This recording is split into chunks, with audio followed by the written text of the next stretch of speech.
This is Optimal Finance Daily, episode 280, 2006 Makeover, Step 3, Thinking About Investing, by Ramit Sethi of IWillTeachYouToBeRich.com. And I am your host here on the show, Dan. I'm here each Monday through Friday, and I'm always reading to you from some of the best personal finance blogs anywhere. And before we get into today's post, if you didn't know this already, this is actually one of 4 different podcasts where we read blogs to you. So for more audio content for free, many hours worth of it, just search for Optimal Living Daily in any podcast app, and you should be able to find all 4 of our programs. And today's post here on Optimal Finance Daily is Step 3 of Ramit Sethi's Financial Makeover series. If you're new here or skipping around, I would recommend listening to episodes 278 and 279 first to get the whole picture. Now let's hear Step 3 as we optimize your life. 2006 Makeover, Step 3, Thinking About Investing, by Ramit Sethi of IWillTeachYouToBeRich.com. Today, we're going to start the process of investing. I'm also going to try to give you some ammo to tell your friends who are earning money but aren't investing any of it. So, by the end of the article, you'll know how to get started investing and you'll be able to mock your friends. Happy Friday. The final word on budgeting. First, let's finish doing our budgets. I've spent a lot of time on budgets in these articles because they're really important.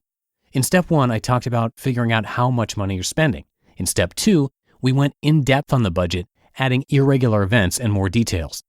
By now, you should understand your spending a lot better. In fact, you should be able to take the top-down approach of saying, I'm going to spend $300 on food this month, as opposed to, I guess I spent $850 on food last month. Sob. This is the last time I'm going to talk about budgets for a while, but before we move on to opening an investment account, I want you to make one small change to your budget. You know how much you need to live every month. This includes not only necessities like rent, but also money for going out, etc. It's fine to add a little extra until you get a more exact monthly amount.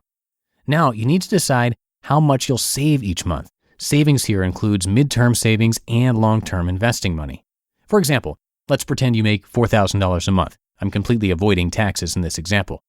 If it costs you $2,500 a month to live, you have to decide what to do with the rest of your money. Remember, earlier I urged everyone who's single to save at least 20 to 30% and more if possible. Now, here's what you do. Pay yourself first. Figure out how much you're going to save each month and treat it like just another bill. Seriously, in your budget, add an extra expense called saving and pay yourself. If you can't pay yourself that month, then you have to either cut some costs or earn more money. This is easier than you think.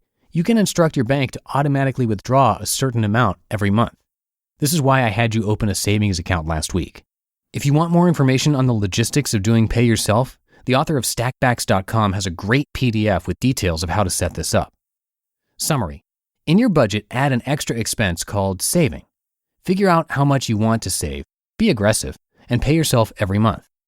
Ideally, for easy tracking, your savings account should be in a different place than your checking account. Result.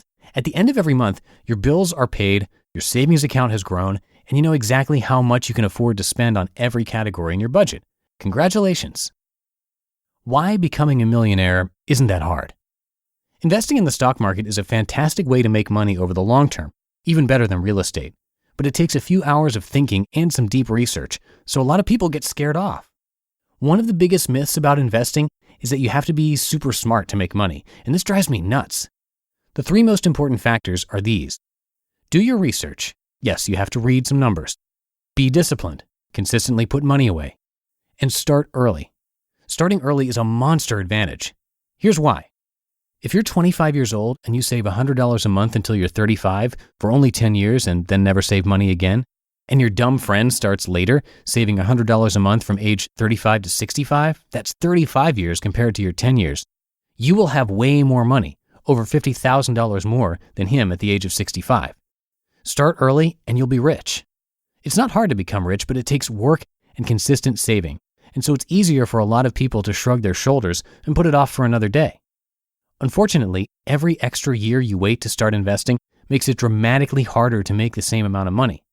Also note, the $300 you spend on that iPod is actually worth many thousands of future dollars. Next steps. Read a little. Open an investment account. 1.